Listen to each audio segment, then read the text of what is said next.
Hello everyone, आज हम discuss करेंगे स्पेसिफिक रिलीफ एक्ट 1963। जैसे कि आप सब जानते ही होंगे, स्पेसिफिक रिलीफ एक्ट में कुछ मेजर अमेंडमेंट्स इंट्रोड्यूस हुई थी इन द ईयर 2018।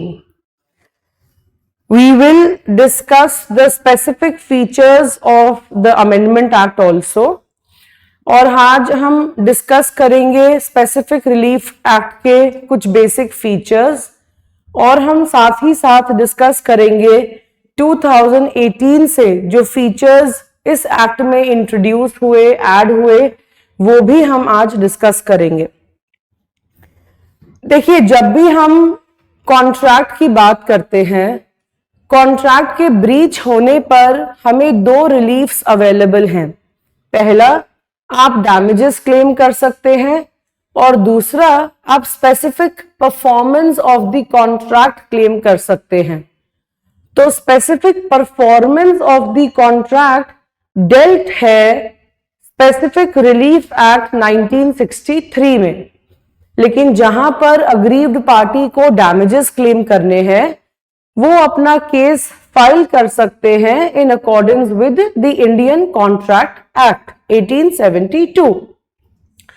तो ये लॉ आपको प्रोवाइड करता है the specific performance, the specific relief जो आपको चाहिए in case the contract has been breached. तो आप देखिए, इसमें कुछ इंपॉर्टेंट पॉइंटर्स हैं जो मैं आपको पहले बता रही हूं। आप याद रखेंगे अपने एग्जामिनेशन पॉइंट ऑफ व्यू से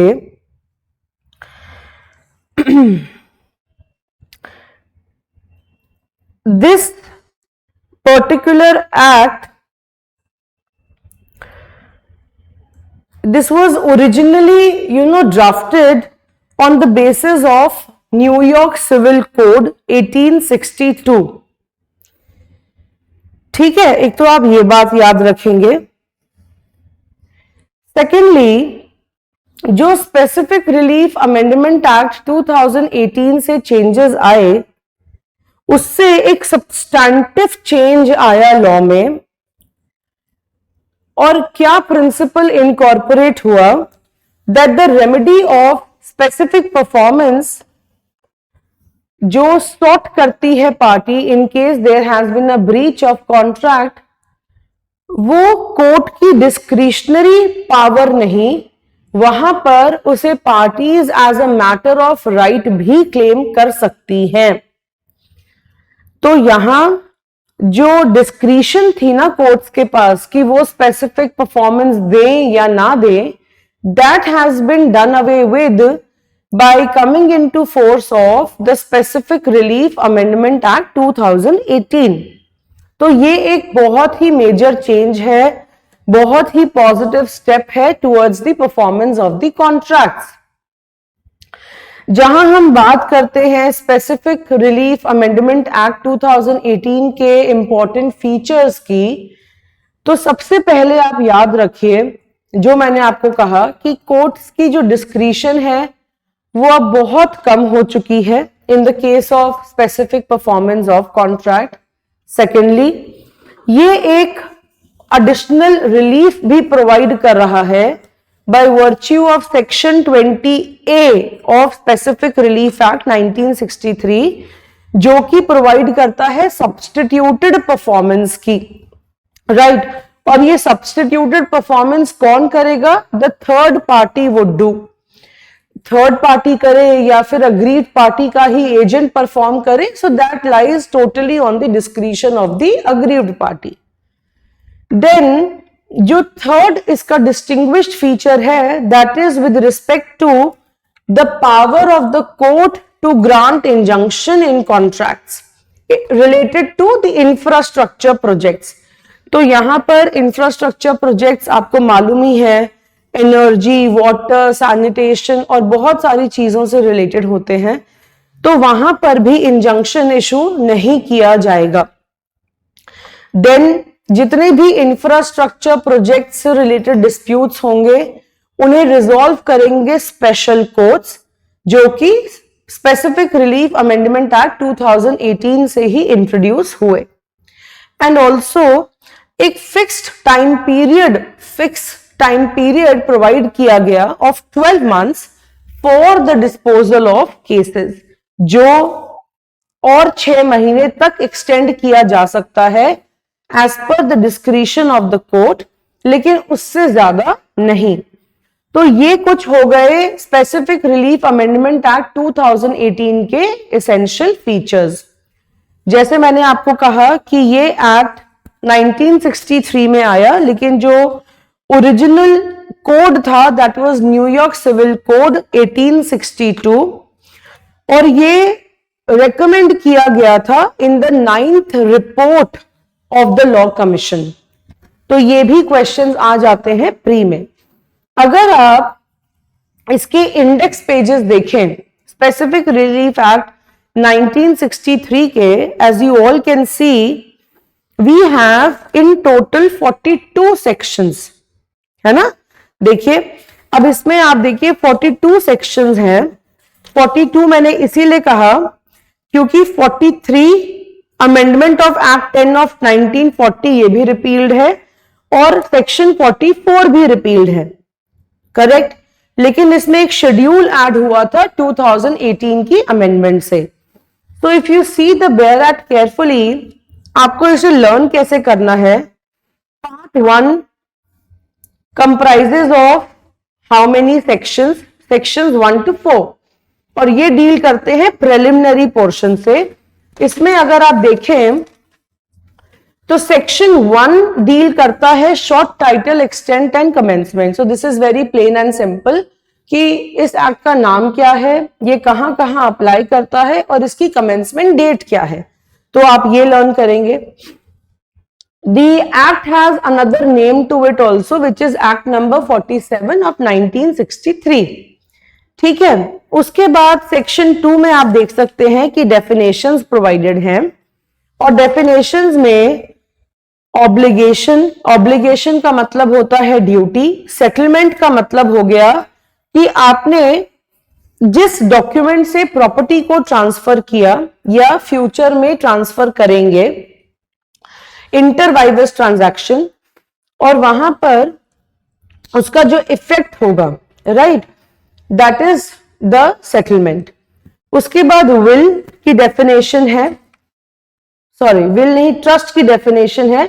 सेटलमेंट में लिखा हुआ है अदर देन अ विल, तो ये विल को अप्लाई नहीं करता। Means an instrument other than a will.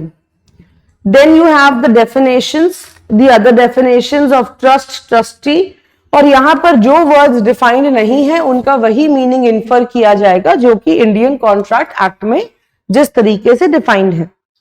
Section 3 important है, जहां पर भी nothing in this act shall be deemed to deprive any person of any right to relief other than specific performance. तो अगर उसके अलावा भी आपको कोई रिलीफ क्लेम करना है, आप कर सकते हैं by virtue of this act, और ये इंडियन रजिस्ट्रेशन एक्ट 1908 के ऑपरेशन को भी अफेक्ट नहीं करेगा। Section 4 is quite important from prelims point of view because it clearly says that this act is for the purpose of enforcing individual civil rights and it cannot be invoked for enforcing the penal laws. ये आप याद रखेंगे। Section 5 and 6 अगर आप देखें carefully तो ये deal करता है recovering the possession of property से। Now this is with respect to the immovable property 5 and 6, ठीक है। सेक्शन 7 and 8 अगर आप देखें ये डील करते हैं recovery of specific movable property. Section 9 talks about the defences. Defences का मतलब है कि जब प्लेंटिफ ने केस फाइल करा, अग्रीड पार्टी ने केस फाइल करा with respect to the specific performance of the contract, तो यहां पर डिफेंडेंट क्या क्या डिफेंसेस लेकर आ सकता है।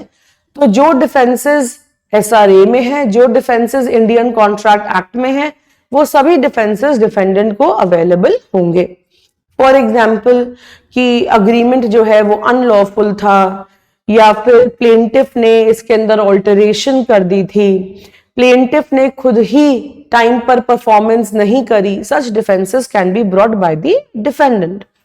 Section 10 is again very important, which talks about specific performance in respect of contracts. तो यहाँ पर basically exceptions provided हैं और it clearly says the specific performance of a contract shall be enforced by the court subject to the provisions. तो जो भी आपने perform करना है उसमें आपने सेक्शन 11 का सबसेक्शन 2, सेक्शन 14 एंड सेक्शन 16 का ध्यान रखते हुए करना है.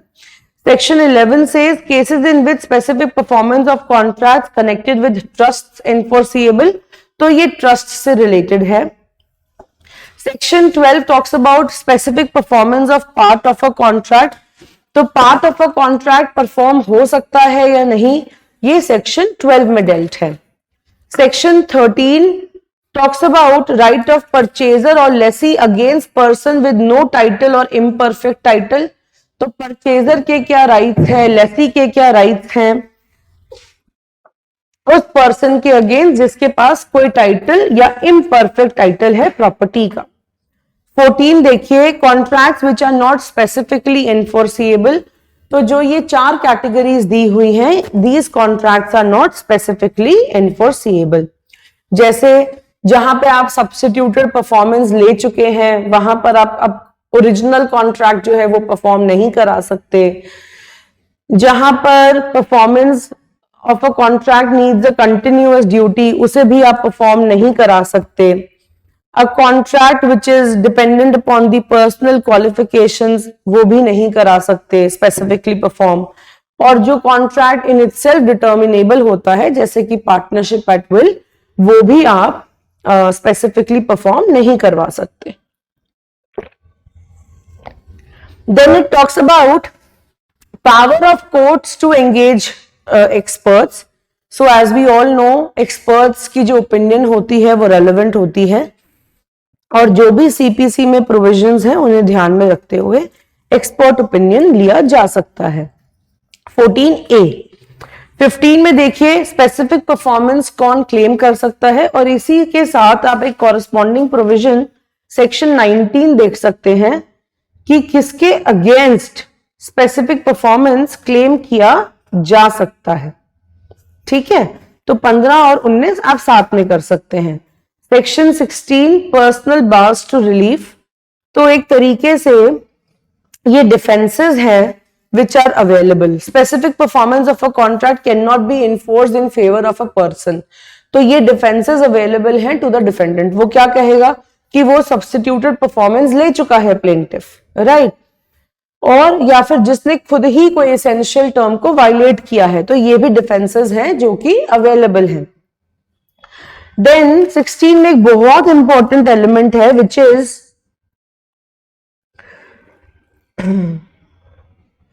that he has performed or has always been ready and willing to perform the essential terms of a contract which are to be performed by him. तो अगर defendant ये show करे कि भाई वो तो हमेशा रेडी एंड विलिंग रहा है पर परफॉर्म नहीं हुआ कॉन्ट्रैक्ट, तो ये भी डिफेंस है उसके फेवर में.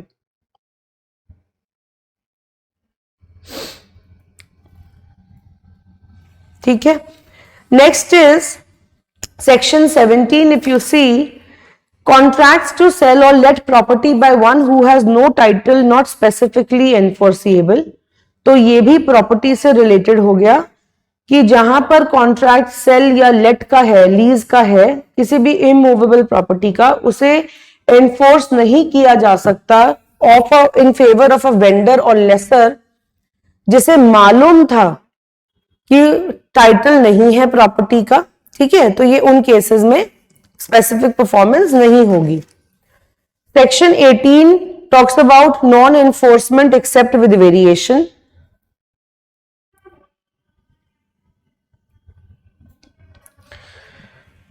तो जब तक चेंजेस नहीं होंगे तब तक परफॉर्मेंस नहीं होगी. 19 टॉक्स अबाउट रिलीफ. 19 मैंने आपको बता दिया है. 20 देखिए, 20 I have mentioned earlier also. This talks about substituted performance of contract. 20A infrastructure project से रिलेटेड है. ठीक है, 20B में आप देखिए स्पेशल कोर्ट्स हैं, मैंने आपको पहले बताया. 20C में एक्सपेडिशियस डिस्पोजल ऑफ सूट्स है. 21 talks about to award compensation in certain cases. So see, we'll have to go through each and every section in detail to understand what the section says. लेकिन मैं अभी आपको सिर्फ एक overview दे रही हूँ act का। 26 में रेक्टिफिकेशन है इंस्ट्रूमेंट्स की, 27 में रिसेशन है, नॉट ओनली 27, 28, 29 ये जो सेक्शंस हैं, एंड 30 ये सारे डील करते हैं रिसेशन से।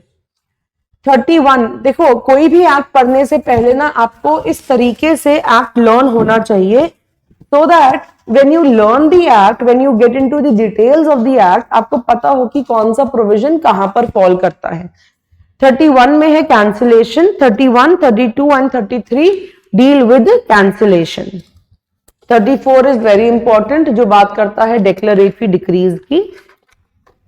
और फिर उसके बाद हमारा एक नया चैप्टर शुरू हो जाता है विच इज रिलेटेड टू इंजंक्शंस। और इंजंक्शन में देखिए, इंजंक्शंस यहाँ पर टेम्पररी और परपेचुअल के बारे में बताया गया है। Temporary injunction as you all know is dealt under order 39 ऑफ CPC, and perpetual injunction is dealt here in specific relief act from section 38 to 42. And injunctions जो है वो मैंडेटरी और प्रोहिबिटरी होती हैं। मैंडेटरी का मतलब आपको ऑर्डर किया जा रहा है कुछ करने के लिए, प्रोहिबिटरी का मतलब है आपको प्रोहिबिट किया जा रहा है कि आप ये काम ना करें। डैमेजेस इन ल्यू ऑफ और इन एडिशन टू इंजंक्शन, तो अगर आप इंजंक्शन कोर्ट से मांगने गए हैं तो उसके साथ में आप डैमेजेस भी मांग सकते हैं या उसकी जगह डैमेजेस भी क्लेम कर सकते हैं। 41 में कुछ इंस्टांसेस बताए गए हैं जब इंजंक्शन को रिफ्यूज कर दिया जाता है। And then lastly injunction to perform negative agreement. तो अगर आपके कॉन्ट्रैक्ट में कुछ एलिमेंट पॉजिटिव है कुछ नेगेटिव है, यानी कि आपने ऑपोजिट पार्टी को रिस्ट्रिक्ट किया हुआ है, तो अगर वो पॉजिटिव अग्रीमेंट को भी फुलफिल नहीं कर रहा तो आप इंजंक्शन इशू करवा के उसे नेगेटिव अग्रीमेंट इन्फोर्स करने पे कंपेल कर सकते हैं। So this is all about specific relief act. और एसआरए में बहुत ज्यादा लेंथी सब्जेक्ट नहीं है ये, और हर सेक्शन को डिटेल में पढ़ने की जरूरत इसीलिए है because then only you will understand the law which is related to specific relief act, specific performance of the contract, and this is how we are going to proceed. We'll be discussing the important case laws of all the sections and the recent judgments as well, और bare act की language को अच्छी तरह समझते हुए ही हम proceed करेंगे। Right, thank you so much.